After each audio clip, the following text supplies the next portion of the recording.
Kemudian zikir, tergantung apa yang kita ucapkan di saat kita berzikir.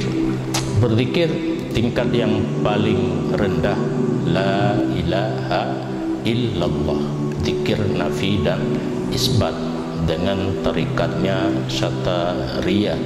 Di situ di dalam kitab tauhid dituliskan tafsirnya, la ma'buda bihaqqin fil wujud illallah, tidak ada yang disembah dengan sebenar-benarnya melainkan Allah. Itu yang kita ingatkan.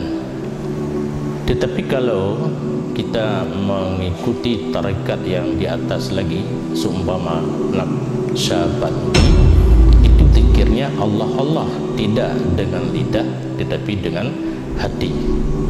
Itu ada tingkatan zikirnya.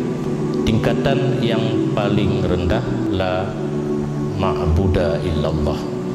Di atasnya lagi, la matluba illallah. Yang terakhir, la mawjuda illallah. Berarti kalau kita masih awam, mengingat Allah saja. Allah yang berhak disembah, tidak ada yang lain.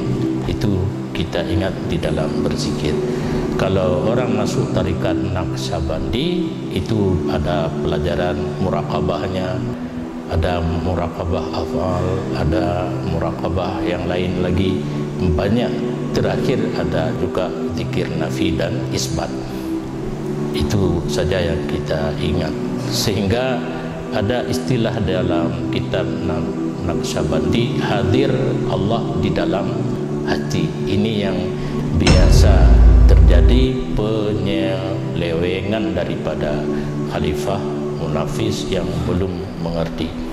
Mereka mengartikan Allah itu bertempat dalam hati, karena Allah hadir dalam hati. Allah dalam hati berarti ada 1000 orang masuk tarikat Naqsyabandi, Allah bagi-bagi tahu-tahu dalam hati. Bukan begitu maknanya. Artinya hati selalu ingat Allah. Kan beda kan?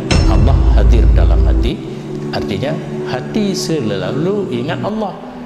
Karena hati selalu ingat Allah, berarti seolah-olah Allah hadir dalam hati.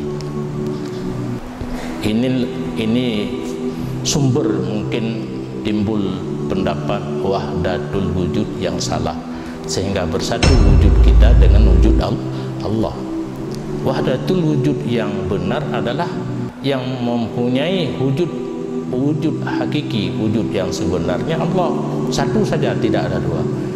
Kalau kita ini wujud kita bukan hakiki, wujud majazi, karena Allah telah menjadikan kita, maka kita bersifat dengan wujud, tapi bukan wujud hakiki.